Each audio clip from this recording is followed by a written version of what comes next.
Hey guys, welcome back to my channel, and for the returning subscribers, thank you very much for the love and support.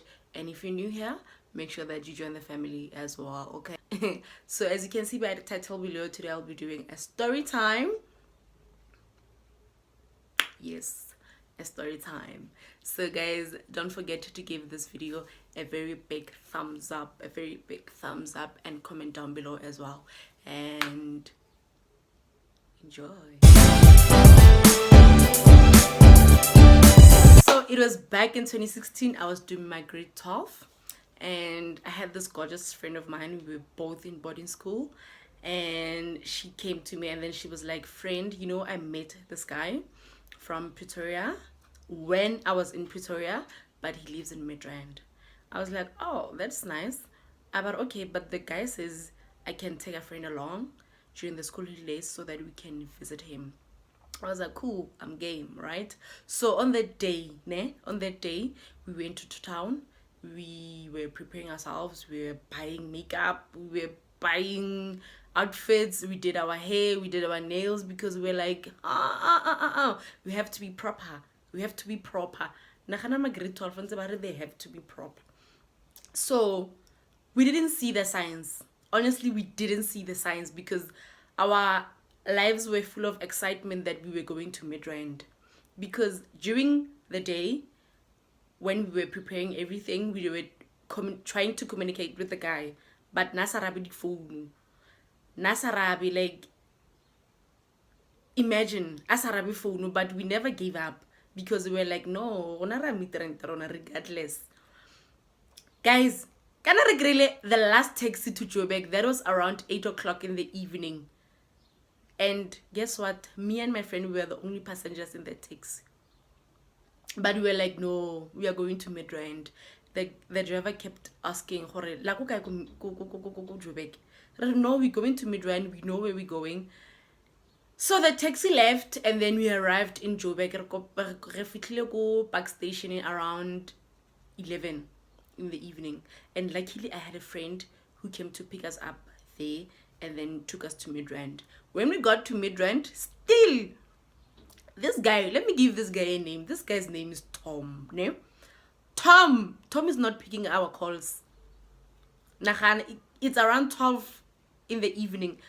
Tom is not picking up the phone with Arona.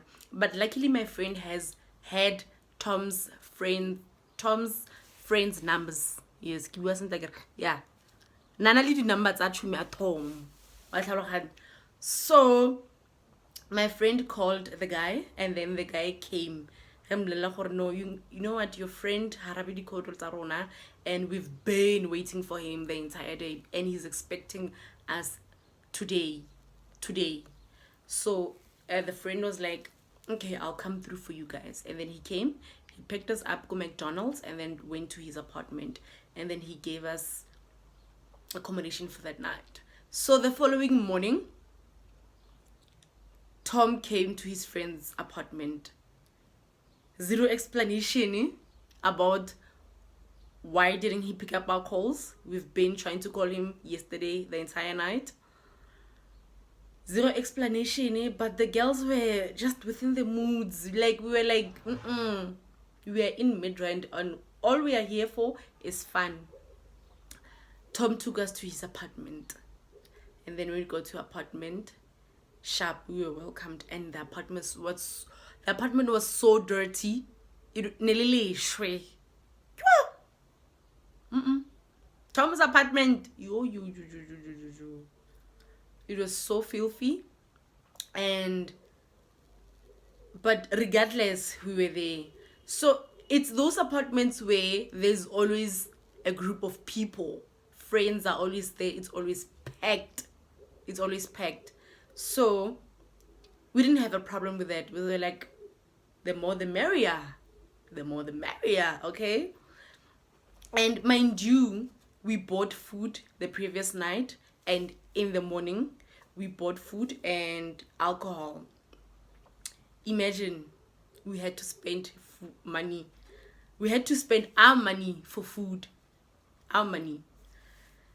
And then so they ate the entire food we bought.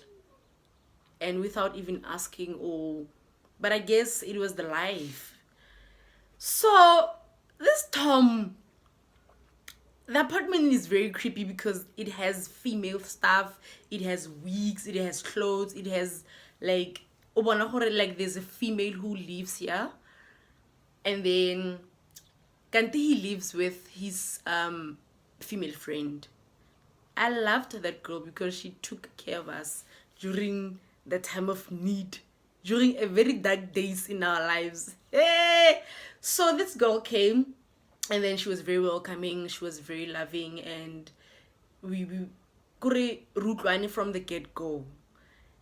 So the following day, while we were at Tom's apartment, the girl said she was working, and then she was like, girls, come on, I got paid, so let's go make few groceries so that you guys don't spend money every day on food, and so that we can buy cleaning materials so that we can clean this apartment. And we were like, yeah, let's go. We went to Spa, we got those things, and on our way back, let me give this girl a name, Kadisha. Kadisha met her other friend, not Tom. Kadisha was like, okay, let's chill with this friend of mine. We went to the car wash, Rachila with Kadisha's friend. So we were like, okay, on our way back to Tom's apartment, when we arrived there, security calls me and my friend. And then he showed he pointed at something. Nasubadi bag. I look at my friend. Why is our bags at the security? Why? And then we told Kadisha, we were like, Kadisha, what's going on? Kadisha was like, okay, let me go up to the apartment and find out what's going on. Kadisha went to the apartment and Tom was nowhere to be found. Tom blocked my friend. Nagana re na le 3 days ku Midrand, ne? Tom, first day, he was not picking up our calls. Second day, he was just giving us a cold shoulder. The third day, he took our bags to the security guard.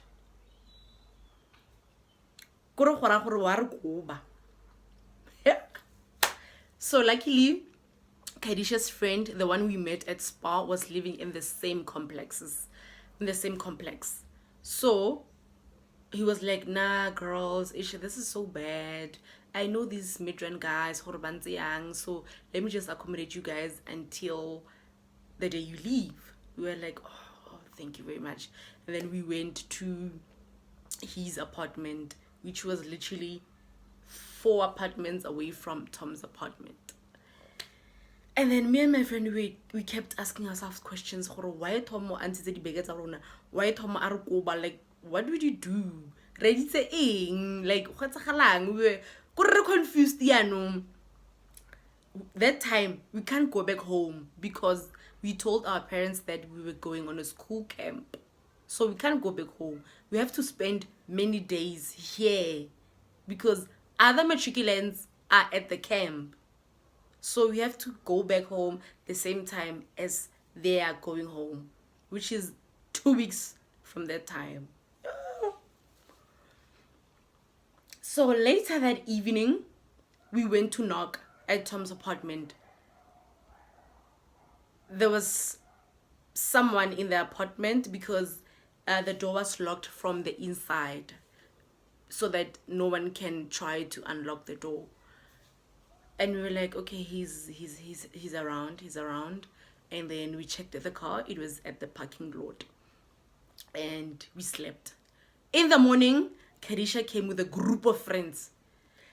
Kadisha is that girl, she's always busy. Like, she always has company where she is. I think that's why that apartment, because Kadisha and Tom are friends.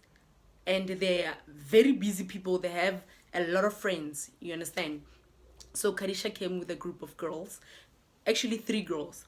2 of the girls are her cousins, and one of the girls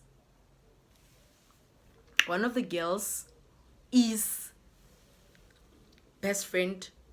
Yeah, Kadisha bought 3 girls two of which are her cousins, one of which gay best friend, their girlfriend at home, that girl. So we chilled, we hanged out, and later on they were like, let's go out. And then because we were not in the mood anymore, so Nale, my friend, were like, nah, we will stay.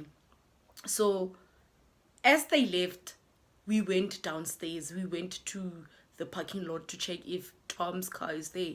And yeah, Tom's car was there. So me and my friend were like, but how can Tom do this to us? We came all the way from Rustenburg, visiting him in Midrand, and this is the kind of attitude he gives us and the kind of treatment he gives us. We're like, okay, cool, fine. Me and my friend came with an idea. Let's take knives and go stab Tom's car. We took knives, we ran to the parking lot, and we stabbed Tom's car wheels. We stabbed them, and then we ran back. And then I asked my friend, are you satisfied? And then she was like, no, I'm not. And I was like, Lynn, I'm not satisfied. Let's go do it again.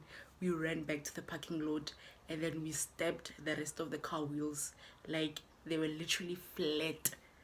I mean, okay, rang gore motho a ira yalo a behave yalo. Guys, that guy broke our hearts, eh? Le nna ke included, he broke our hearts. So the following morning, it was the day where we were returning back home. So as we prepared ourselves, I wore my heels, and my friend wore her heels as well. And this guy, the one that accommodated us, requested a taxify for us to take us to the taxi rank. As we were walking past Tom's car, there's a van, a police van, and there's Tom and there's the girlfriend. We are passing. Hey! And then he was like to my friend, let me say my friend is Hannah. And he was like, you Hannah, you won't get away with this. You won't get away with this. And then we laughed. And then we got into the taxify, and my friend was like, fuck, I forgot my shoes. Kadisha is wearing my shoes. Remember, Kadisha went out last night with those girls, and she slept at the other friend's house. So we had to go to the other friend's house to get my friend's shoes so that we can leave. On our way back, we took Kadisha, and then Kadisha was like, but I can't walk barefoot. I have to go change the shoes at the apartment. So we were like, get in the car, let's go. So we went back to those apartments. As my friend took her shoes at the apartment, the police officer called us.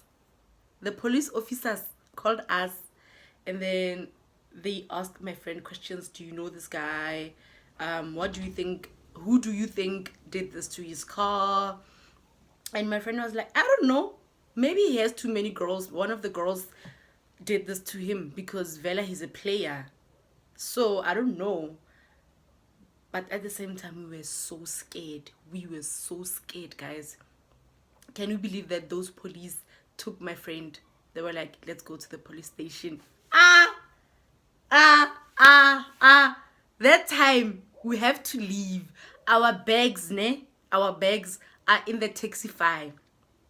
So I asked the guy what taxify, can we please follow the police car to the police station? We went to the Midrand police station, and then they asked my friend a few questions. Where do you live? And then obviously my friend had to give them fake address, fake details, because that how can you say to your mom you're being arrested for what? Damaging someone's vehicle at Midrand. What were you doing in Midrand, firstly? So obviously she gave wrong details, and then luckily they did release her. And the taxify guy was so understanding, and he was so patient. And my friend came out, and then he was like, you guys are so lucky. Like, nobody gets away with something in Midrand. And You are so lucky. And then he took us to the taxi rank, and then we got a taxi home. We went home. In my mind, I was like, this guy played us. Like, we were clowns. We were the biggest clowns in Midrand, I think, at that time. He played us. He played my friend. He wasted our time, our energy, and we were like, wow, this guy. But at least we did something. At least we did something. Like, it's a lesson. It's a lesson that we should learn as people, that not everyone is who you think they are. And wow, Midrand guys, they dribbled us. And this is a story that I don't mind telling over and over again, because it's hilarious as it is. It's funny. So yeah, I hope you enjoyed this video, guys, and I'll see you